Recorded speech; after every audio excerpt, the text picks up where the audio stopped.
Hello everyone, welcome to my YouTube channel English literature zone. आज के video में हम लोग गुस्टैव फ्लॉबर्ट के काफ़ी फेमस नॉवेल मैडम बोवरी को डिस्कस करेंगे। काफ़ी टाइम से रिक्वेस्ट आ रहा था इस वाले टॉपिक के लिए और बहुत सारी यूनिवर्सिटीज़ के सिलेबस में भी है ये वाला टॉपिक। ठीक है, इस वाले टॉपिक से रिलेटेड इस वीडियो में हम लगभग सारे क्वेश्चन आंसर और कवर अप करने की कोशिश किए हुए हैं। तो अगर आपके सिलेबस में भी मैडम बोवरी है ना, तो कन्फर्म ये वाली वीडियो ना, कोई भी क्वेश्चन आ जाए एग्जाम में, उसका आंसर आप इस वीडियो के हेल्प से रेडी कर सकते हो। तो क्या क्या डिस्कस किए हुए हैं इस वाले वीडियो में, पहले आपको हम वो बता देते हैं। इंट्रोडक्शन डिस्कस किए हुए, जो कि आप कोई भी क्वेश्चन का आंसर लिखोगे तो थोड़ा सा प्ले का इंट्रोडक्शन तो आपको लिखना ही है। फिर ऑथर के बारे में डिस्कस किए हुए, थीम्स को डिटेल में डिस्कस किए कि अगर थीम्स पूछ दिया एग्जाम में तो आप थीम लिखोगे स्पेशली। फिर इसकी जो मेन प्रोटैगनिस्ट है इमा बोवरी, उसके कैरेक्टर स्केच को डिस्कस किए हुए हैं। और उसके बाद ये जो नॉवेल है ना, रियलिस्टिक नॉवेल का एग्जाम्पल है, मतलब काफ़ी फेमस रियलिस्टिक नॉवेल है, तो आपको एग्जाम में ये भी पूछ सकता है। तो वो क्वेश्चन भी डिस्कस किए हुए हैं कि realistic element in madam Bovary, तो वो भी कवर अप किए हुए हैं। उसके बाद समरी वाला सेक्शन आएगा, समरी के थ्रू आप लोगों को कहानी समझ आ जाएगी कि क्या कहानी है इस नॉवेल की,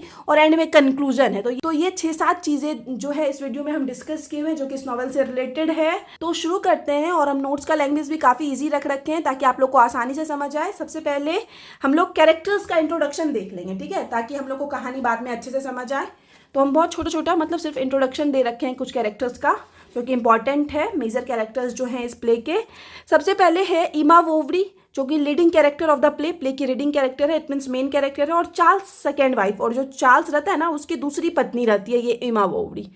सेकेंड कैरेक्टर है चार्ल्स बोवरी, हस्बैंड ऑफ इमा बोवरी, ये हस्बैंड रहता है इमा का, and is a doctor by profession, it means पेशे से ये एक डॉक्टर रहता है। थर्ड जो है वो है रोडोल्फ बोलेगर, वन ऑफ इमा बोवरीज बॉयफ्रेंड, मतलब इमा बोवरी के जितने भी बॉयफ्रेंड हुए हैं ना, तो उनमें से एक रहता है is the wealthy land owner, ये एक धनवान लैंड ऑनर, इट मीन्स धनवान जमींदार रहता है। नेक्स्ट इंपॉर्टेंट कैरेक्टर है मशियर ल्यूरेक्स, एक clever and manipulative local trader. Clever it means चालाक रहता है, मैनिपुलेटिव इट मीन्स धूर्त रहता है, और ट्रेडर इट मीन्स व्यापारी रहता है। एंड ही टेक्स एडवांटेज, और ये काफ़ी ज़्यादा एडवांटेज उठाता है, फ़ायदा उठाता है, ऑफ इमा लॉन्गिंग फॉर मटेरियल गुड्स, कि इमा जो भौतिक वस्तुओं के प्रति लालसा रखती है ना, मतलब उसको महंगी महंगी चीज़ें खरीदना पसंद होता है इमा बोवरी को, तो उस चीज़ का ये काफ़ी फ़ायदा उठाता है।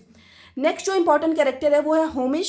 ए लोकल फार्मासिस्ट, इट मीन्स ये एक लोकल होता है ना जो मेडिसिन बेचे, तो वो रहता है, लोकल फार्मासिस्ट रहता है। इन ए टाउन वेयर चार्ल्स एंड इमा लिव, तो जहाँ पे चार्ल्स और इमा रहते हैं ना, तो वहीं पे एक लोकल फार्मासिस्ट है, ये दवाई विक्रेता है। नेक्स्ट इंपॉर्टेंट कैरेक्टर है लियोन डुपेस, ए लॉ स्टूडेंट, एक लॉ का स्टूडेंट रहता है, who has also an affair with इमा बोवरी, जिसका कि इमा बोवरी के साथ अफेयर रहता है।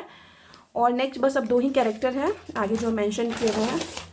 हेलोइस, चार्ल्स फर्स्ट वाइफ, चार्ल्स की पहली पत्नी रहती है, इसी के डेथ के बाद जो है चार्ल्स इमा से शादी करता है। फिर है बर्थे, चार्ल्स एंड इमाज डॉटर, चार्ल्स और इमा की एक बेटी रहती है जिसका कि नाम बर्थे रहता है। तो ये कुछ मेजर कैरेक्टर थे इस प्ले के। अब हम लोग इंट्रोडक्शन वाला सेक्शन से शुरू करते हैं। नोट्स को इंट्रोडक्शन में है, madam Bovary is a renowned novel, madam Bovary जो है एक रिनॉन्ड इट मीन्स प्रसिद्ध novel, written by a great French author, जिसको कि एक great French it means France के ऑथर गुस्टेव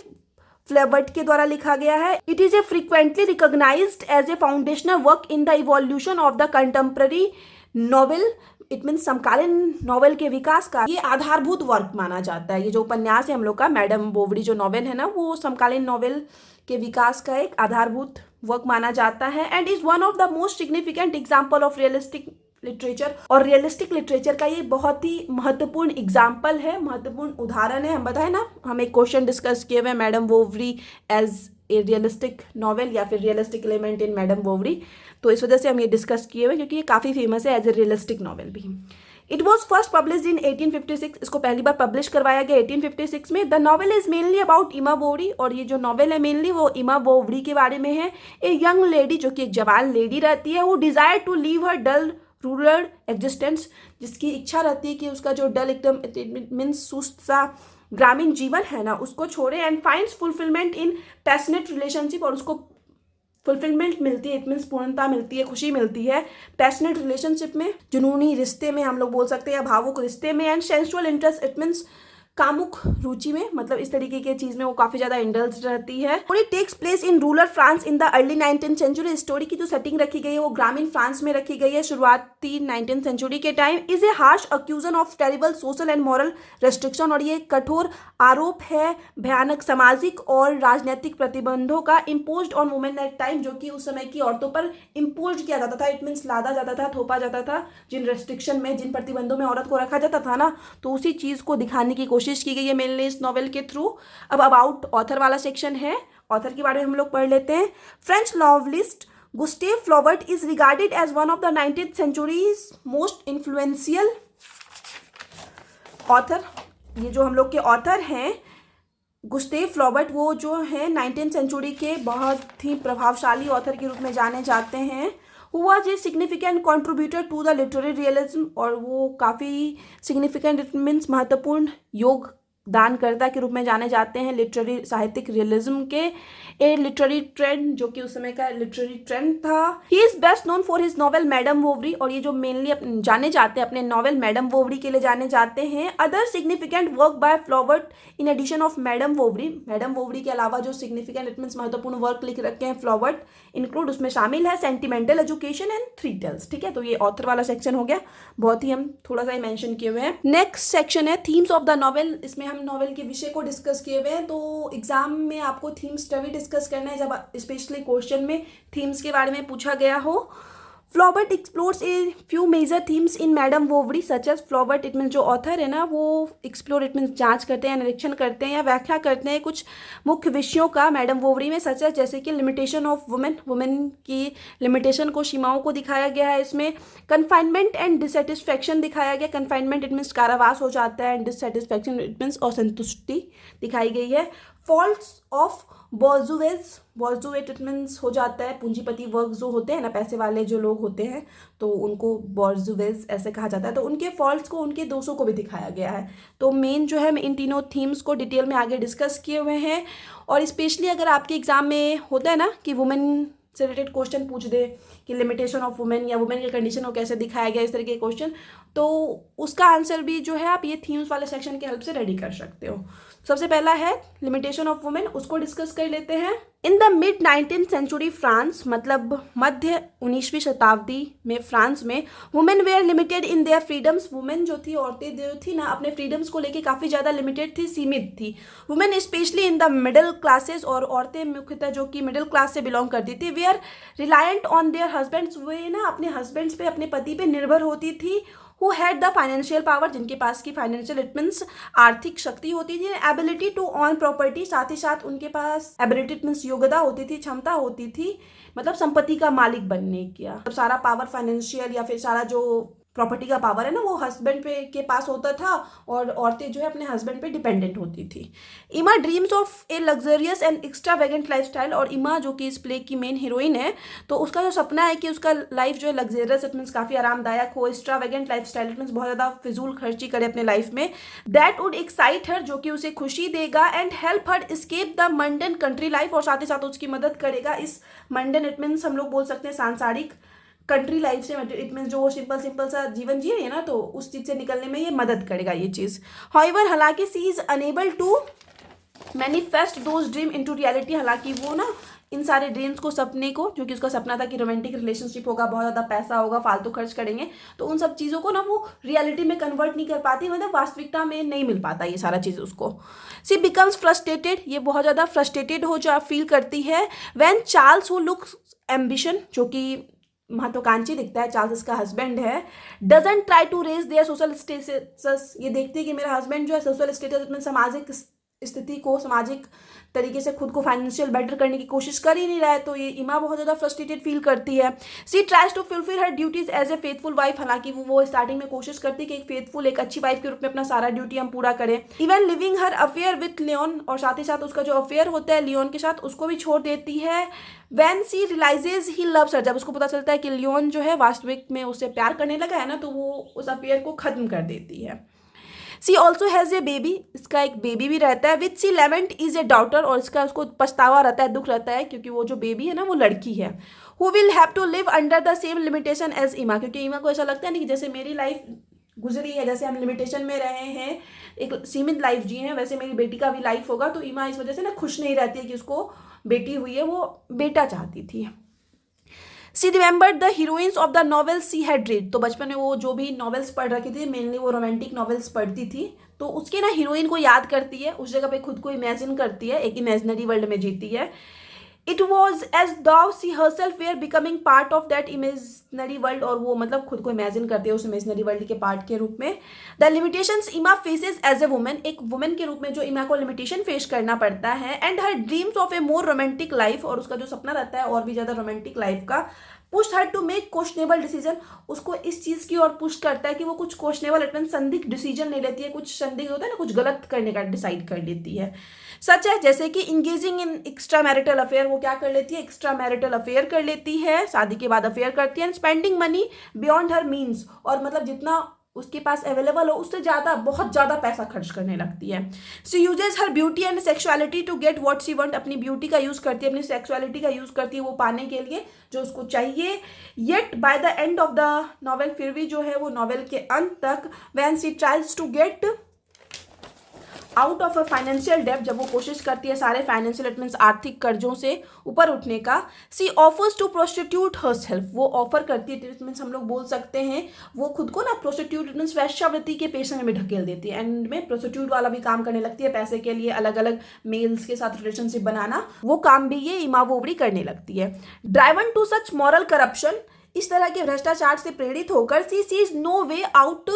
अदर द सुसाइड, उसे आत्महत्या के अलावा कोई रास्ता नहीं दिखता है कि वो कैसे इन सब चीज़ों से बाहर निकले, कैसे अपने सारे फाइनेंशियल जो डेप्थ है, कर्जा है, उसको खत्म करे। तो वो एंड में क्या करती है ना, आत्महत्या कर लेती है, सुसाइड कर लेती है। नेक्स्ट जो थीम है वो है confinement and dissatisfaction. Emma feel stuck in the life she has, Emma जो है ना एक मतलब फंसा हुआ फील करती है कि जो उसका लाइफ डेली चल रहा था ना, उस लाइफ में वो ऐसा अनुभव करती है कि वो बंद सी गई है। सी क्विकली ग्रोज बोर्ड, वो बहुत ही जल्दी बोर हो जाती है, अनहैप्पी हो जाती है, डिससेटिस्फाइड हो जाती है विद द मोनोटनस रूटीन, अपने मोनोटनस इट मीन्स हम लोग बोल सकते हैं नीरस, एक जैसे रूटीन से डेली डेली एक ही काम करना पड़ता था ना एज ए वाइफ, तो उस चीज़ से वो बहुत ज़्यादा बोर हो जाती है of her life. And longs to be free from the cycle, और इस चक्र से कि डेली एक ही लाइफ रिपीट हो रहा है ना, वो फ्री होना चाहती है।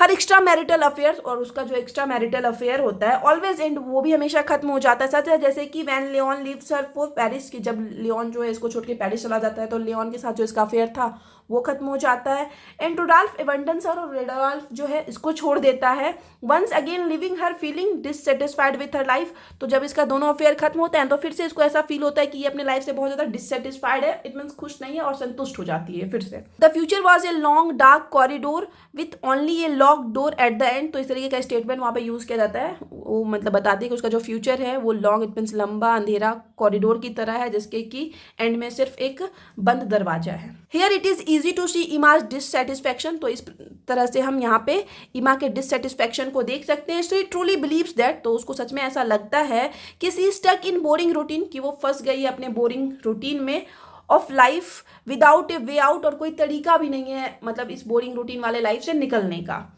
The stark imagery of our future, और एक जो स्टार्क इट मीन्स हम लोग बोल सकते हैं कठोर इमेजरी, इट मीन्स इमेज दिखाया गया उसके फ्यूचर का एज जैसे कि लॉन्ग डार्क कॉरिडोर, की लंबा अंधेरा सा कॉरिडोर विथ ओनली ये lock door at the end, कि जिसके अंत में सिर्फ एक बंद दरवाजा हो, जो हम लाइन यहीं पे यूज़ किए हुए हैं। रिवील्स दैट, ये इस चीज़ को प्रकट करता है कि डिस्पाइट इमाज रोमांटिक फैंटेसीज, कि इमा के रोमांटिक फैंसिटीज इट मीन्स इमा के रोमांटिक कल्पनाओं के बावजूद she does not have hope, कि उसको आशा नहीं रहता है that her life will get better, कि उसका लाइफ जो होगा वो अच्छा हो जाएगा, और गो एनीवेयर, और वो कहीं आगे बढ़ पाएगी। होता है ना कि इन सब चीज़ों से निकल पाएगी, तो उस चीज़ का ना इमा को उम्मीद नहीं रहता है। अब नेक्स्ट है फॉल्ट ऑफ बॉर्जिवेज, ये डिस्कस करेंगे, इट मीन्स पूंजीपतियों में जो फॉल्ट दिखाया गया है दोस्त को, वो डिस्कस करेंगे। फ्लॉबर्ट इट मीन्स जो ऑथर है dislike the materialistic and unrefined taste of the bourgeoisie, bourgeoisie it means पूंजीपति जो लोग हैं ना, उनके मेटेरियलिस्टिक और अनरिफाइंड टेस्ट को ना ऑथर जो है बिल्कुल डिसलाइक करते थे, बिल्कुल पसंद नहीं करते थे। इन मैडम वोवरी, मैडम वोवरी में इमा इज डीपली डिससेटिस्फाइड, इमा भी जो है बहुत ज़्यादा डिससेटिस्फाइड रहती है, एंड डिसगस्टेड इट मीन्स निराश रहती है बाय इट, इससे। Several character represent the flaws of the bourgeoisie, तो ढेर सारे नॉवल में ऐसे कैरेक्टर हैं जो कि खामियों को रिप्रेजेंट करते हैं, बॉर्जिवेज इट मीन्स पूंजीपतियों के। And that leads Emma's tragic end, और यही इमा के दुखद अंत का कारण बना। Her carnal desire, it means उसका जो कामुक इच्छाएं थी, हर लॉन्गिंग फॉर मनी, और उसका जो मतलब पैसे के लिए चाहत थी, and the melancholy of her unfulfilled passion, कि कैसे वो दुखी रहती थी अपने अनफुलफिल्ड पैशन को लेके, merge into one vast anguish, और ये सब मिलके ना एक वास्ट, एक मतलब होता है ना उसके अंदर बहुत ज़्यादा कष्ट जमा हो जाता है, पीड़ा जमा हो जाता है कि वो लाइफ जैसी लाइफ इमेजिन की थी शादी के बाद, उसका लाइफ वैसा नहीं है। And instead of trying to distract herself, और खुद को इन सब चीज़ों से डिस्ट्रैक्ट करने के बावजूद, from it she concentrated her attention on, वो क्या करती है अपना खुद का ध्यान उन्हीं सब चीज़ों पे देती है। होता है ना कि जिस चीज़ से तकलीफ हो रहा है, हम नहीं खुश हैं, तो उस चीज़ से डिस्ट्रैक्ट करें, तो ये ईमा जो है उन्हीं सब चीज़ों पे ध्यान देती थी जिससे इसको तकलीफ होता था। स्टीयरिंग अप हर पेन, और इससे क्या होता था उसका पेन जो उसका दर्द है वो और भी ज़्यादा बढ़ता है। And always looking for a chance to suffer, और ये हमेशा एक ऐसा मौका ढूंढते रहती थी सफ़र करने का। होमिस द टाउन फार्मासिस्ट, होमिस जो कि उस शहर का फार्मासिस्ट, इट मीन्स दवाई विक्रेता रहता है, who loves to hear himself speak, जिसको कि खुद का बोलते हुए सुनना पसंद होता है। इस सुपरफिशियल, वो भी बहुत ज़्यादा सुपरफिशियल, इट मीन्स शैलो रहता है, खाली रहता है, एंड प्राउड, इट मीन्स घमंडी रहता है। He even causes Charles reputation to suffer, और चार्ल्स की रेपुटेशन को खराब करने का कारण भी यही रहता है। वैन ही इनकरेजेस चार्ल्स, क्योंकि ये ना चार्ल्स को इनकरेज करता है to do an experimental surgery, कि तुम एक एक्सपेरिमेंटल सर्जरी करो on a man with a club foot, कि एक आदमी को ना क्लब फुट, इट मीन्स हम लोग बोल सकते हैं पोलियो टाइप का बीमारी, पैर मुड़ा हुआ रहता है, तो ना होमिस चार्ल्स को रिकमेंड करता है कि तुम ना एक एक्सपेरिमेंटल सर्जरी करो, इसको पैर को ठीक करने की कोशिश करो। हालांकि पैर ठीक नहीं हो पाता है, पैर बाद में काटना पड़ता है, तो इससे चार्ल्स का रेपुटेशन खराब हो जाता है। तो चार्ल्स के रेपुटेशन को खराब करने में होमिस का बहुत बड़ा हाथ होता है। होमिस इज एरोगेंट, होमिस जो है बहुत ज़्यादा एरोगेंट रहता है, एरोगेंट हम लोग बोल सकते हैं अभिमानी रहता है। And self observed, it means आत्मलीन, जो खुद के बारे में सोचे वैसा रहता है। एंड ईमा डीपली डिसलाइक्स हिम, और ईमा जो है बहुत ज़्यादा इसको डिसलाइक करती है, नापसंद करती है। Rodolphe also represent the emptiness and shallowness of the bourgeoisie, Rodolphe जो कि ईमा का एक बॉयफ्रेंड रहता है, वो भी रिप्रेजेंट करता है खालीपन को, सैलोनेस को, बॉर्जिवेस पूंजीपतियों के। ही सेड्यूस ईमा, वह ईमा को सेड्यूस करता है, मीन्स बहकाता है। And begins an affair with her, और साथ ही साथ उसके साथ अफेयर शुरू करता है। Manipulating her dreams of a more exciting fulfilling love to his advantage, और अपने एडवांटेज के रूप में, इट मीन्स अपने लाभ के लिए यूज़ करता है। उसका जो सपना रहता है कि उसको मोर एक्साइटिंग और फुलफिलिंग लव चाहिए, तो उस सपने को ना अपने फ़ायदे के लिए यहाँ पे रोडाल्फ यूज़ कर लेता है ईमा के। ही डज नॉट लव हर, ये ईमा को पसंद नहीं करता है, प्यार नहीं करता है। And as soon as he grows bored of her, और जैसे ही वो उससे बोर हो जाता है, ही अबंडन्स हर, ये ईमा को छोड़ देता है। इन दिस वे, इस तरीके से he shows the materialism of the bourgeoisie, he it means जो रोडाल्फ का कैरेक्टर है ना, वो मेटेरियलिज्म इट मीन्स भौतिकवाद दिखाता है बॉर्जिवेज इट मीन्स पूंजीपतियों में। who would spend exorbitant amount of money, जो कि अत्यधिक पैसे की मात्रा खर्च करते हैं, on item only to quickly grow board of them, मतलब ऐसे आइटम पे, ऐसे चीज़ पे बहुत ज़्यादा पैसा खर्च करते हैं जिससे कि वो तुरंत बोर भी हो जाते हैं। एंड फाइंड समथिंग न्यू, और फिर से कुछ नया ढूंढते हैं, नया पाते हैं। Just as Rodolphe does with women, और जैसे कि रोडेल्फ भी वुमेन के साथ करता था, औरतों के साथ करता था, कि वो औरतों से तुरंत बोर हो जाता था और फिर कोई नई औरत ढूंढने लगता था रिलेशनशिप के लिए। तो इस तरीके से यहाँ पे रोडेल्फ के कैरेक्टर का फॉल्ट्स दिखाया गया है। Finally the character of Lheureux, और अंततः जो ल्यूरेक्स का character represent the danger of aspiration of bourgeoisie के इंस्पिरेशन, इट मीन्स पूंजीपतियों के लालसा का ना डेंजर, इट मीन्स उनके लालसा का, महत्वाकांक्षा का क्या खतरा होता है ना, उसको रिप्रेजेंट करने की कोशिश की गई है ल्यूरेक्स के कैरेक्टर के through. He constantly encourages Emma to purchase items he can not afford, वो लगातार ईमा को इनकरेज करता था, उकसाता था वैसे आइटम्स को खरीदने के लिए जो कि वो अफोर्ड नहीं कर पाती थी। एंड टेक आउट लोन्स, और लोन्स लेने के लिए भी उकसाता था। लिविंग हर इन डीप डेप्थ, और इसी वजह से वो बहुत ज्यादा कर्जे में आ जाती है। She is unable to get out of, और इन सब चीजों से वो खुद को निकालने में भी असमर्थ पाती है। इवेंचुअली अंततः से किल्स हर सेल्फ, वो खुद को मार लेती है। Leaving her daughter to suffer the consequences, अपनी डॉटर को, इट मीन्स अपनी बेटी को पीछे छोड़ देती है सारे परिणामों से सफ़र करने के लिए, मतलब उस जो भी वो कर्ज ले रखी है ना, तो उसका क्या परिणाम होगा, उन सारी चीज़ों से सफ़र करने के लिए अपनी डॉटर को, अपनी बेटी को पीछे छोड़ देती है और खुद सुसाइड कर लेती है। अब नेक्स्ट जो क्वेश्चन है वो है Madam Bovary as a realistic novel आ जाए या realistic element in madam Bovary आ जाए, तो आप ये वाला सेक्शन लिख सकते हो। अगर नहीं आए तो आप आराम से ये वाला सेक्शन स्किप कर देना। और एग्जाम में कैसे क्वेश्चन आते हैं ये आपको प्रीवियस ईयर का क्वेश्चन देख के पता चलेगा। तो अपने एग्जाम का लास्ट 3-4 ईयर का क्वेश्चन देखो, पैटर्न समझो कि किस अकॉर्डिंग क्वेश्चन पूछ रहा है, उस अकॉर्डिंग अपना आंसर रेडी करो, उस अकॉर्डिंग प्रिपरेशन करो। Madam Bovary written by Gustave Flaubert, Madam Bovary जिसको कि लिखा गया गुस्टेव फ्लॉबर्ट के द्वारा, deals with the life of Emma Bovary, संबंधित है इमा वोवरी के जीवन से, who became dissatisfied with her married life, जो कि अपने मैरिड लाइफ से इट मीन्स वैवाहिक जीवन से डिससेटिस्फाइड हो जाती है और संतुष्ट हो जाती है, and later ended up in tragedy, और अंततः जो है इंडेड अप इट मीन्स वो होता है ना कि उसका अंत जो होता है वो ट्रेजेडी के रूप में होता है, उसका अंत काफी दुखद होता है। She indulged herself in an immoral activities, वो खुद को इंडल्ज्ड कर देती है अनैतिक गतिविधियों में, and adultery relationship, adultery relationship it means वो हम लोग बोल सकते हैं गलत तरह का रिलेशनशिप, एक्स्ट्रा मैरिटल अफेयर, ऐसे रिलेशनशिप में खुद को इंडल्ज करती है। It is a realistic novel, यह नॉवेल जो है रियलिस्टिक नॉवेल है, वास्तविक नॉवेल है, that showcases the French social and political issue, जो कि हम लोग को फ्रांस का सामाजिक और राजनीतिक मुद्दा दिखाता है ऑफ द टाइम, उस समय का, as well as the realistic description of scandals around the time, और उस समय के रियलिस्टिक स्कैंडल्स इट मीन्स वास्तविक जो उस टाइम जो घटना चल रहा था ना चारों ओर फ्रांस में, तो उस चीज़ को भी रिप्रेजेंट करने की, उस चीज़ को भी दिखाने की कोशिश की गई है इमा वोवरी के कैरेक्टर के through as a realistic novel, एक रियलिस्टिक नॉवेल के रूप में। The novel focuses on realistic world, novel जो है रियलिस्टिक वर्ल्ड पे भी फोकस करता है, includes the world of profession, जिसमें कि प्रोफेशन का भी वर्ल्ड शामिल है, इट मीन्स पेशे का भी शामिल है, सच है, जैसे कि डॉक्टर्स एंड लॉयर्स के प्रोफेशन के बारे में बात की गई है इस नॉवेल में। Flaubert completely portrays the reality of life professions as opposed to Emma's imaginative world. Flaubert it means जो ऑथर है ना वो पूरी तरह से चित्रित करते हैं प्रोफेशन इट मीन्स पेशों कि लाइफ को इट मीन जो कुछ स्पेसिफिक पेशा है जैसे डॉक्टर का पेशा है, उस प्रोफेशन का जो है वास्तविक में कैसा जीवन होता है ना वो दिखाने की कोशिश किए हुए हैं जो फ्लॉबर्ट है। Opposite to Emma's imaginative world, जो कि इमा के इमेजिनेटिव वर्ल्ड से बिल्कुल विपरीत रहता है, बिल्कुल उल्टा रहता है। चार्ल्स वॉज ए डॉक्टर, इमा का हस्बैंड जो चार्ल्स है वो एक डॉक्टर है, and he has been sketched as a man who appears to be dull, और उसको एक ऐसे मैन के रूप में स्केच्ड किया गया, चित्रित किया गया जो कि डल है, सुस्त है, बोरिंग है, and lives to please other, जो कि रहता है दूसरों की खुशी के लिए, होता है ना कि इंसान दूसरों की खुशी के लिए जीता है, तो डॉक्टर को वैसा ही दिखाया गया इस नॉवेल में, चार्ल्स को ऐसा ही चित्रित किया गया है। Leon is a lawyer, Leon जो रहता है इमा का बॉयफ्रेंड वो एक लॉयर रहता है, वकील रहता है, एंड देयर प्रोफेशन, और उन दोनों का जो प्रोफेशन है, पेशा है, आर कंप्लीटली अपोज टू, ये बिल्कुल उल्टा रहता है, अपोज रहता है to what Emma expect out of her romantic fantasies, मतलब अपनी रोमांटिक कल्पनाओं की वजह से इमा जैसा इन लोग का प्रोफेशन इमेजिन करती है ना बिल्कुल उल्टा ही रहता है इन लोग का प्रोफेशन उसके इमेजिनेशन से, एंड शी गेट्स बोर्ड, इस वजह से जो है वो बोर हो जाती है, एंड डिससेटिस्फाइड इजिली, और बहुत ही आसानी से डिससेटिस्फाइड भी हो जाती है। It is because Emma was unable to accept the fact of reality, और ऐसा इसलिए होता है क्योंकि इमा जो है ना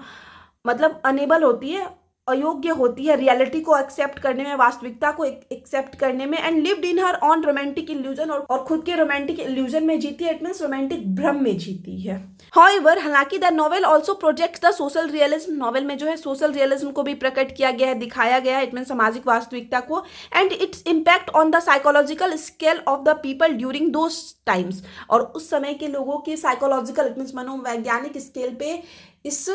सामाजिक रियलिज्म का इट मीन्स सामाजिक वास्तविकता का क्या प्रभाव पड़ा है ना उसको भी दिखाने की कोशिश की गई है। The impact of French revolution, French revolution के प्रभाव की वजह से have rise to middle class, क्या हुआ कि एक मिडिल क्लास का उदय हुआ, मिडिल क्लास वाले लोगों की संख्या बढ़ी, and books also started to influence the minds of the people, और उस समय क्या हुआ ना बहुत सारे लोग ना बुक्स पढ़ने लगे, और मेनली फीमेल बुक पढ़ने लगे। क्यों? क्योंकि उस टाइम क्या था कि सारा पावर, सारा फाइनेंशियल, क्योंकि उस टाइम जो सारा फाइनेंशियल पावर था, सारा काम करने का अधिकार था मेल को था, तो मेल जब काम करने चले जाते थे, बिजी हो जाते थे ना, तो औरतें मोस्टली बुक पढ़ती थी, तो उस टाइम क्या हुआ बुक पढ़ने वाले लोगों की भी जनसंख्या बढ़ी, जिस वजह से जो बुक है लोगों के माइंड को इन्फ्लुएंस करने लगा। इन द नॉवेल, नॉवेल में भी इमा रीड रोमांटिक लिटरेचर, इमा जो है वो रोमांटिक लिटरेचर पढ़ती है during her stay in convent, जब वो कॉन्वेंट में थी and she was influenced by the romantic love stories. वो काफ़ी ज़्यादा प्रभावित होती है रोमांटिक लव स्टोरीज से that can not be attend in reality, जिसको कि वास्तविकता में प्राप्त नहीं किया जा सकता, ठीक है। फिर भी ये काफ़ी ज़्यादा प्रभावित होती है वैसे स्टोरीज को पढ़ के। She develop this sense of romantic idealism, उसने रोमांटिक आदर्शवाद की भावना को विकसित की that needs to exist in her life, जो उसके जीवन में मौजूद होनी चाहिए एंड हेंस, और इसलिए she went with the flow of that desire, कि वो अपने डिजायर के फ्लो के साथ जाती है, मतलब उसका जो मन करता है, इच्छा होता है, जो उसका डिजायर लालसा होता है, उसके फ्लो के साथ जाती है and indulge in many extra marital affair, और इस तरह से वो लिप्त हो जाती है ढेर सारे एक्स्ट्रा मैरिटल अफेयर में, क्योंकि वो अपने डिजायर को फॉलो करती है। The novel also showcases the realism of social incident, novel जो है सोशल इंसिडेंट इट मीन सामाजिक घटनाओं के रियलिज्म इट मीन वास्तविकता को दिखाता है ऑफ डेल्फिन डेलामेयर के स्पेशली। डेल्फिन डेलामेयर जो है एक फीमेल रहती है। सी वॉज ए फ्रेंच वुमेन, एक फ्रेंच वुमेन है, हु वॉज बोर्ड, जो कि बोर्ड हो जाती है ऑफ हर मैरिड लाइफ। ये रियल कहानी है, ऑथर बताते हैं कि डेल्फिन डेलामेयर जो है एक फ्रेंच वुमेन है जो अपनी मैरिड लाइफ से बोर हो जाती है and indulge in many extra marital affair, और ढेर सारे एक्स्ट्रा मैरिटल अफेयर में इंडल्ज हो जाती है विथ ए ह्यूज डेब्ट बाय हर साइड, और उसके ऊपर भारी कर्ज भी था and later killed herself with a poison, और वो अंत में क्या करती है, बाद में खुद को मार लेती है जहर खा के। ऐसा मतलब ये जो डेल्फिन डेलमेयर है वो ऐसा करती है वास्तविक में। This incident was taken as a plot by Flaubert, और इसी घटना को ना फ्लॉबर्ट मीन्स ऑथर के द्वारा ना एक कहानी के रूप में लिया गया, और परहैप्स और शायद Madam Bovary is based on Delphine Delamare incident. Madam Bovary जो कि फ्लॉबर्ट का नॉवेल है ना, वो इसी डेल्फिन डेलामेयर के इंसिडेंट इट मीन्स घटना पे आधारित है। This realism is seen in the novel itself, और यही वास्तविकता जो है नॉवेल में भी देखने को मिलती है। वेयर इमा बोवरी ऑल्सो कमिट एडल्ट्री, जहाँ पे इमा बोवरी जो है वो भी एडल्ट्री इट मीन्स रिलेशनशिप में आती है ढेर सारे, and then later buy expensive gifts, और बाद में फिर ढेर सारा महंगा महंगा गिफ्ट्स खरीदती है फॉर हरसेल्फ, खुद के लिए, फ्रॉम ए मर्चेंट ल्यूरेक्स, एक ल्यूरेक्स नाम के व्यापारी से, एंड गॉट हरसेल्फ इनटू ए डेप्ट, और वह इस तरह से क्या होता है वो भी कर्ज में डूब जाती है। सी ऑल्सो किल्ड हरसेल्फ, वो भी खुद को मार लेती है by eating an arsenic poison it means arsenic जहर खा के, लिविंग ए ह्यूज डेप्ट टू हर हस्बैंड, और मरते मरते अपने हस्बैंड के लिए बहुत बड़ा सा कर्ज छोड़ के जाती है, ठीक। तो ऑथर जो कहानी मैडम बोवरी लिख रखे हैं ना, डेल्फिन डेलमेयर के कहानी से इन्फ्लुएंस होके या उसको आधार बना के लिख रखे हैं। इन एडिशन टू दिस, इसके अलावा the novel is considered to be the masterpiece and foundation for realism in literature. Novel जो है मास्टरपीस इट मीन्स हम लोग बोल सकते हैं अति उत्कृष्ट संरचना माना जाता है और एक आधार माना जाता है रियलिज्म का लिटरेचर में। Flaubert projects the idea of realism movement, Flaubert जो है यहाँ पे प्रकट करते हैं या दिखाते हैं रियलिज्म मूवमेंट के आइडिया को, विचारों को। Where it opposes romantic fantasy and imagination, जहाँ यह romantic fantasy it means romantic जो कल्पनाएं हैं और जो इमेजिनेशन है ना उसका विरोध करता है। It is evident in the novel, novel में बिल्कुल यह स्पष्ट है। Where Emma's romantic imagination and fantasies, कि इमा का जो रोमांटिक इमेजिनेशन है और फैंटेसीज है are something that led to her tragedy, जिससे कि उसकी त्रासदी हुई, मतलब उसका अंत दुखद होता है। He critics the unattainable romantic world view in reality, he it means Flaubert जो ऑथर है ना वो आलोचना करते हैं जो अचीव नहीं किया जा सकता वैसे रोमांटिक व्यू का वास्तविकता में, थ्रू इमाज लाइफ, इमा के लाइफ के जरिए। हेंस इसलिए Emma's decide to make it attainable, Emma decide करती है कि अपने फैंटेसी को, अपने इमेजिनेशन को अटेनेबल बनाएगी, इट मीन्स उसको प्राप्त करेगी बाय एंटरिंग इनटू रिलेशनशिप में प्रवेश करके विद अ लॉयर, एक लॉयर लियोन के साथ, who left her after some time, जो कि उसको कुछ समय बाद छोड़ देता है, एंड रोडेल्फ, और रोडेल्फ के साथ who was an aristocrat man, जो कि एक पैसा वाला आदमी रहता है, इंगेज्ड इन ए रिलेशनशिप ऑल्सो लेफ्ट हर, मतलब उसके साथ रिलेशनशिप बनाते हैं जो, और बाद में रोडेल्फ भी इसको छोड़ देता है। The dissatisfaction that she finds in every relationship, और ये डिससेटिस्फैक्शन जो कि इमा को अपने सारे रिलेशनशिप में मिलता है, reflects the anti romanticism in the novel, novel में एंटी रोमांटिसिज्म को रिफ्लेक्ट करता है, चित्रित करता है, दिखाता है। बिकॉज क्योंकि Emma was unable to accept the reality, क्योंकि इमा जो है ना असमर्थ रहती है रियलिटी को एक्सेप्ट करने में, वो वास्तविकता को स्वीकार नहीं कर पाती है। इस वजह से इमा का डिससेटिस्फैक्शन दिखाया जाता है कि वो किस तरह से अपने लाइफ से हमेशा डिससेटिस्फाइड रहती है, अफेयर करने के बाद भी वो खुश नहीं रहती है 100% कभी भी, और नॉवेल के अंत में इसी डिससेटिस्फैक्शन की वजह से वो खुदकुशी कर लेती है, सुसाइड कर लेती है। अब कैरेक्टर स्केच ऑफ ईमा बोवरी का कैरेक्टर स्केच पूछा, तभी आपको ये वाला सेक्शन लिखना है। हम शॉर्ट में ही इसको मतलब 2 पेज में लिखे हुए हैं, मतलब आपको बता देंगे कि अगर लॉन्ग में आ जाए तो उसको कैसे लिखना है, ठीक है, वो आपको एक्सप्लेन कर देंगे। The leading lady and main character of Gustave Flaubert's novel madam Bovary की जो लीडिंग मुख्य लेडी रहती है और मेन कैरेक्टर रहती है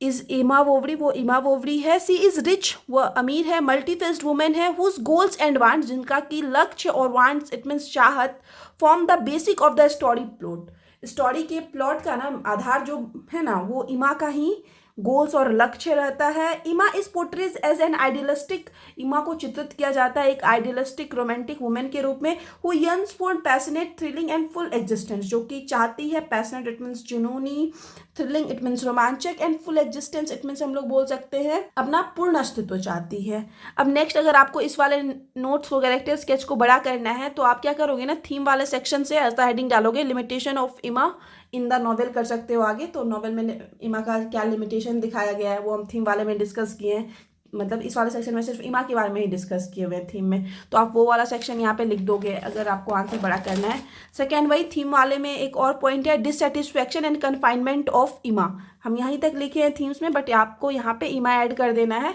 फिर वो वाला सेक्शन लिख देना है, ठीक है, क्योंकि उस वाले सेक्शन में भी सिर्फ हम ईमा के बारे में डिस्कस किए हुए हैं। तो उसके बाद आपका नोट जो है लगभग हो जाएगा 40-50 मार्क्स का रेडी। फिर एंड में कंक्लूजन वाला सेक्शन लिखना है, तो कैरेक्टर स्केच में क्या कंक्लूजन लिखना है वो हम मेंशन किए हुए हैं। दस इन द प्ले, इस प्रकार प्ले में ईमा Boveri enters a path of dishonesty, ईमा बोवरी जो है वो डिसऑनेस्टी इट मीन्स बेईमानी वाले पाथ रास्ते पे प्रवेश करती है। केयरलेस स्पेंडिंग इट मीन्स बहुत ज़्यादा पैसा खर्च करने वाले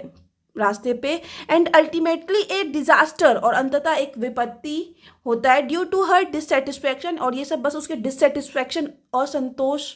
की वजह से होता है विथ हर मैरिज, अपने शादी से डिससेटिस्फैक्शन की वजह से, टू चार्ल्स बोवरी के लिए, and her search for romantic idealism, और इसलिए भी होता है क्योंकि वो हमेशा ना रोमांटिक आइडियलिज्म का खोज करती रहती है, रोमांटिक रिलेशनशिप के खोज में रहती है, जैसा कि वो नॉवेल में पढ़ रखी थी। She gets caught up in selfish ambition, वह स्वार्थी महत्वाकांक्षा में फंस जाती है, and loses the ability to distinguish, और अपनी योग्यता खो देती है अंतर करने की बिटवीन हर इमेजिन वर्ल्ड, अपने काल्पनिक दुनिया के बीच, और द ब्रूटल रियलिटी, और जो क्रूर वास्तविक है ऑफर सिचुएशन, उसके सिचुएशन का मतलब उसकी जो वास्तविक लाइफ है और उसका जो इमेजिन्ड वर्ल्ड है, उन दोनों के बीच अंतर करने की क्षमता भी जो है ईमा बोवरी खो देती है, उन दोनों के बीच ना डिफरेंस भी नहीं कर पाती है कि इमेजिनेशन और रियलिटी में अंतर है। ईमा Boveri has become an everlasting literary figure, ईमा बोवरी जो है वो एक एवरलास्टिंग इट मीन्स हम लोग बोल सकते हैं चिरस्थायी तक जिसको याद रखा जाए, अनंत काल तक याद रखा जाए, वैसे लिटरेरी फिगर बन गई है due to her tragic journey, अपनी दुखद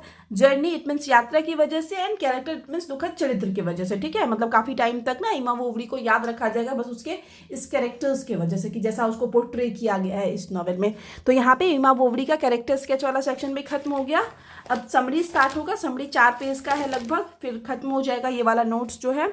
समरी में बीच बीच में हम कोटेशन भी मेंशन किए हुए हैं। तो स्टार्ट करते हैं समरी वाला section. The novel madam Bovary is about Emma Bovary, जो नॉवेल है मैडम बोवरी वो ईमा बोवरी के बारे में है। It starts with a young boy, ये स्टार्ट होता है एक यंग बॉय से, चार्ल्स बोवरी से, struggling to fit in at new school, जो कि स्ट्रगल कर रहा होता है, संघर्ष कर रहा होता है न्यू स्कूल में फिट होने में, and being teased by his new classmate, और उसको टीच्ड किया जाता है, परेशान किया जाता है अपने नए क्लासमेट के द्वारा। Charles is average and uninteresting teenager, Charles जो है एक औसत और अनइंटरेस्टिंग टीनेजर रहता है, and as a young adult, एक यंग एडल्ट के रूप में भी ये ऐसा ही रहता है, डल सा, शांत सा, अनइंटरेस्टिंग सा। He barely succeeds in becoming an ordinary country doctor after failing his first medical exam, मतलब अपना पहला मेडिकल एग्जाम फेल करने के बाद बड़ी मुश्किल से ये एक मामूली सा ऑर्डिनरी सा डॉक्टर बनने में सक्सेसफुल हो पाता है अपनी कंट्री में। He is married to a widow by his mother, और इसकी जो माँ है चार्ल्स की वो उसका शादी एक विडो से, विधवा से करवा देती है। Who passes away in A short period of time, जो कि कुछ समय बाद ही मर जाती है, मतलब चार्ल्स की वाइफ जो थी वो कुछ समय बाद मर जाती है। He then falls in love with one of patient's daughter, इसके बाद उसको अपने एक पेशेंट के डॉटर से प्यार हो जाता है ईमा से, and is then married to her, उसके बाद वो ना ईमा से शादी कर लेता है। They settle in the small town Tostes, ये लोग एक छोटे से टाउन शहर टॉस्टस में सेटल हो जाते हैं। Where Charles has his practice, जहाँ पे चार्ल्स अपना प्रैक्टिस करता है। As he is always busy with the patient, it means मरीजों के साथ बिजी रहता है। Since he was a little girl, और जब से वो छोटी बच्ची थी, Emma had dreamed of love and marriage, Emma का सपना था प्यार का, शादी का, जब से वो छोटी थी तभी से। As the answer to all her troubles, उसको लगता था कि जब मेरा शादी हो जाएगा, जब उनको प्यार होगा, तो ये जो मेरा दिक्कत है ना वो सारा खत्म हो जाएगा। Nevertheless the marriage falls short of Emma's romantic dreams, हालांकि जो इमा का रोमांटिक ड्रीम था ना उसको पूरा नहीं कर पाता है उसका शादी। यहाँ पे एक कोटेशन मेंशन करना है आपको, जो कि हम इस पेज में लिख रखे हैं, ये हम बाद में मेंशन किए। She was the love in every novels, मतलब खुद को इमेजिन करती थी सारे नॉवल में लव के रूप में। The heroine in every play, the walk she in every volume of poetry, तो यहाँ पे ये वाला कोटेशन आप मेंशन कर देना। उसके बाद नेक्स्ट आपको कंटिन्यू रखना है stanza. She starts having frequent dreams of living a more luxurious life, इसको बार बार सपना आता है, लगातार सपना आता है बहुत ही लग्जरियस लाइफ का, मतलब सोचते रहते हैं कि जीवन जो है बहुत ज़्यादा आरामदायक हो इस बारे में। After she attend an expensive ball at the mansion of a wealthy lord, और ये चीज़ बहुत ज़्यादा तब बढ़ जाता है जब किसी एक वेल्दी धनवान लॉर्ड के घर में ये एक बॉल पार्टी अटेंड करती है। सी गेट्स बोर्ड एंड डिप्रेस्ड, ये काफ़ी ज़्यादा बोर हो जाती है और डिप्रेस्ड हो जाती है, विच इवेंचुअली मेक्स हर इल, और इसी वजह से ये बीमार भी पड़ जाती है, मतलब इतना अपने जीवन को लेके डिससेटिस्फाइड रहती है ना कि बीमार पड़ जाती है सोच सोच के। Charles plans to relocate to a new town in Yonville, चार्ल्स जो है योजना बनाता है एक नए टाउन में ट्रांसफर करने का, शिफ्ट होने का, यॉविल नाम के टाउन में। Once Emma becomes pregnant to improve her health, जब इमा प्रेग्नेंट हो जाती है तो उसके हेल्थ को ध्यान में रखते हुए चार्ल्स जो है प्लान बनाता है कि वो लोग शिफ्ट हो जाएगा दूसरे शहर यॉविल में। The Bovarys met Homais the local chemist in Yonville, और ये जो वोवरी है इट मीन्स चार्ल्स और इमा, ये लोग होमिस नाम के कैरेक्टर से मिलते हैं जो कि केमिस्ट रहता है, इट मीन्स दवाई विक्रेता रहता है यॉविल में। Who loves to hear himself talk, जिसको कि खुद का बोलना ना सुनना काफ़ी पसंद होता है, ये बहुत ज़्यादा बोलता है और खुद का बोलना ही इसको पसंद होता है। इमा ऑल्सो मीट्स लियोन, इमा जो है यहाँ पे लियोन से मिलती है, लॉ स्टूडेंट जो कि लॉ का स्टूडेंट है। There who understand Emma's boredom with rural life, और ये लियोन जो है ना इमा के बोर्डम को, इट मीन्स हम लोग बोल सकते हैं इमा जो बोर होती है ना अपने ग्रामीण जीवन से बोर होती थी, उस चीज़ को ये समझता है Leon. And her love of romance literature, और उसका जो प्यार है रोमांस लिटरेचर के तरफ, मतलब जो रोमांटिक लिटरेचर वो पढ़ती थी, रोमांटिक लव स्टोरी पढ़ती थी जब वो छोटी थी, तो वो चीज़ को भी ये लियोन अच्छे से समझ पाता है। Emma becomes disappointed for having a daughter named Berthe, अब इमा को जब मतलब वो प्रेग्नेंट थी तो जब बेबी हुआ तो वो एक डॉटर हुई तो उसका नाम बैर्थे रखा गया, इस वजह से इमा जो है ना खुश नहीं होती है, डिसअपॉइंटेड मीन्स निराश हो जाती है। As she hoped for a son, क्योंकि उसको आशा थी कि एक बेटा होगा, मतलब वो उम्मीद कर रही थी एक बेटा होगा, और वो बेटा इसलिए भी चाह रही थी क्योंकि उसको लगता था कि अगर बेटी होगी तो बेटी का लाइफ भी मेरे जैसा ही हो जाएगा। द रिलेशनशिप बिटवीन इमा एंड लियोन बिकम्स रोमांटिक, अब जो रिलेशनशिप है इमा और लियोन के बीच वो काफ़ी ज़्यादा रोमांटिक हो जाता है, मतलब इन दोनों का अफेयर शुरू हो जाता है। हाउएवर, हालांकि Emma feels guilty after realizing that, Emma को बड़ा ही गिल्टी फील होता है ये जानने के बाद लियोन लव्स हर, कि लियोन को सच में उससे प्यार हो गया है। She decide to erase that feeling by becoming a dutiful wife, वो डिसाइड करती है कि लियोन के अंदर से ये फीलिंग प्यार वाला खत्म कर देगी एक अच्छी वाइफ बन के एंड मदर बन के, मतलब वो लियोन से मिलना बंद कर देती है। लियोन नोटिसिंग हर बिहेवियर, अब लियोन जो है उसके बिहेवियर को नोटिस कर रहा है, रवैये को, बिलीव्स दैट, वो ऐसा मानता है that she could never have her, कि वो उसको कभी पा नहीं सकता, लियोन को ऐसा ही लगता है उसके बिहेवियर से कि इमा जो है उसको कभी नहीं मिलेगी। And hence he decide to go to Paris, और यहीं पे जो है लियोन डिसाइड करता है पेरिस जाने का, टू स्टडी लॉ का स्टडी करने के लिए। इमा is destroyed by his departure, इमा जो है काफ़ी ज़्यादा डिस्ट्रॉयड मीन्स बर्बाद होता है ना, बड़ा अकेला सा फील करने लगती है लियोन के जाने के बाद। आफ्टर सम टाइम, अब कुछ समय बाद, इमा मीट्स अनदर मैन, इमा जो है दूसरे मैन से मिलते जिसका कि नाम है रोडेल्फ बॉलेंस। दिस टाइम, और अब की बार, इमा does not hold back and has a passionate affair with him, मतलब इस बार जो है इमा खुद को रोकती नहीं है और उसके साथ काफ़ी ज़्यादा पैशनेट वाला अफेयर कर लेती है। She becomes talk of the town, talk of the town it means पूरे शहर में चर्चा का सब्जेक्ट बन जाती है इमा, मतलब इसके लव अफेयर के बारे में, एक्स्ट्रा मैरिटल अफेयर के बारे में शहर के सारे लोग बात कर रहे होते हैं। हाउएवर, हालांकि her husband is blind folded by his love, हालांकि उसका हस्बैंड जो है उसके प्यार में पूरी तरह से अंधा होता है। And not even for a movement, और किसी एक क्षण के लिए भी सस्पेक्ट हिज वाइफ, अपनी वाइफ पे संदेह नहीं करता है। Charles and Homais perform an experimental surgical procedure Charles और होमिस मिलके ना एक experimental surgical procedure it means प्रक्रिया करते हैं to treat a man named Hippolyte नाम के आदमी को ट्रीट करने के लिए एक सर्जरी करते हैं ये दोनों। This surgery damages his professional image, और यही सर्जरी जो है ना चार्ल्स के प्रोफेशनल इमेज को खराब कर देता है। मैं स्टार्टिंग में बताया था ना कि एक पैर मतलब पोलियो टाइप का बीमारी रहता है, पैर मुड़ा हुआ रहता है, तो उसी का इलाज करता है, तो वो ठीक नहीं हो पाता है और भी खराब हो जाती है चीज़ें सर्जरी के बाद। तो यहाँ पे चार्ल्स का जो है इस सर्जरी से प्रोफेशनल इमेज खराब हो जाता है। आफ्टर दिस इंसिडेंट इस घटना के बाद Emma is embarrassed and increases her relationship Rodolphe. Emma जो है बहुत ज़्यादा एम्बेरस्ड होती है, मतलब उसको शर्म आता है और वो ना अपना रिलेशनशिप रोडेल्फ के साथ और भी ज़्यादा बढ़ा लेती है। Out of dissatisfaction with her husband, अपने हस्बैंड के अक्षमता से असंतुष्ट होकर ना ये और भी ज़्यादा अपने रिलेशनशिप को महत्व देने लगती है। होता है ना कि मतलब हमको जैसा हस्बैंड चाहिए वो वैसा नहीं है, तो ये सब चीज़ इसके मन में चलता है, तो ये रोडेल्फ के साथ और भी ज़्यादा इंडल्ज्ड हो जाती है। She takes out a loan to purchase gifts for him, ये लोन लेती है रोडेल्फ के लिए गिफ्ट्स खरीदने के लिए, एंड ऑफर दैट, और उसको ऑफर करती है कि that they should escape together, कि उन लोग को एक साथ भाग जाना चाहिए। केयरिंग बेर्था विद देम, और बेर्था को साथ लेते हैं, बोलते हैं कि हम और तुम भाग चलते हैं और साथ में अपनी बेटी बेर्था को ले लेंगे। बट रोडेल्फ लीव्स हर, लेकिन रोडेल्फ जो है उसको छोड़ देता है। आफ्टर रिजेक्टिंग हर सजेशन, उसके सुझाव को रिजेक्ट करते हुए, टू इलोप विथ हर, उसके साथ भागने वाला सुझाव को रिजेक्ट करता है और छोड़ देता है यहाँ पे रोडेल्फ उसको। इमा फील्स बिट्रेड, इमा को अब लगता है कि उसके साथ गलत हुआ है, उसके साथ धोखा हुआ है, and becomes quite ill almost dying, और यहाँ पे इमा बहुत ज़्यादा बीमार पड़ जाती है, बिल्कुल मरने वाली स्थिति हो जाती है इमा की। ठीक है, यहाँ पे आपको फिर से कोटेशन मेंशन करना है। She wished at the same time to die and to live in Paris, ये बहुत छोटा सा कोटेशन है। By the time इमा fully recovers, और जब तक इमा पूरी तरह से रिकवर्ड होती है, इमा's debt and treatment bills, इमा का कर्ज और treatment bill, end up putting Charles in financial trouble, ये चार्ल्स को फाइनेंशियल इट मीन्स आर्थिक रूप से ट्रबल में डाल देता है, दिक्कत में डाल देता है, एंड more debts, और उसके ऊपर और भी कर्ज हो जाता है चार्ल्स के ऊपर। However, हालांकि he manages to take इमा to the opera, वो किसी तरह मैनेज करता है इमा को ओपेरा ले जाने में। ठीक है, इमा की तबीयत ठीक नहीं होती है ना, तो ओपेरा वहाँ पे मतलब होता है ना एक म्यूजिक वाला कुछ इवेंट चल रहा होता है, तो वहाँ पे ये ले जाता है अपनी वाइफ इमा को, क्योंकि चार्ल्स अपनी वाइफ से बहुत प्यार करता था। In the near by city, जो कि एक पास के ही शहर रुआन में था, देयर सी मीट्स लियोन, और यही रुआन सिटी में जो है फिर से इमा लियोन से मिलती है again, and their romantic feeling return, और उन लोगों का जो रोमांटिक फीलिंग था वो फिर से वापस आ जाता है। दिस टाइम इमा हैज़ नो बाउंड्रीज, इस समय जो इमा कोई बाउंड्री कोई सीमा नहीं रखती है, and nothing stop her any more, और कोई चीज़ उसको रोक नहीं सकता था, to embark on a love affair with him, मतलब अब जो वो लियोन के साथ लव अफेयर करेगी तो इसके लिए उसको कोई भी नहीं रोक सकता था।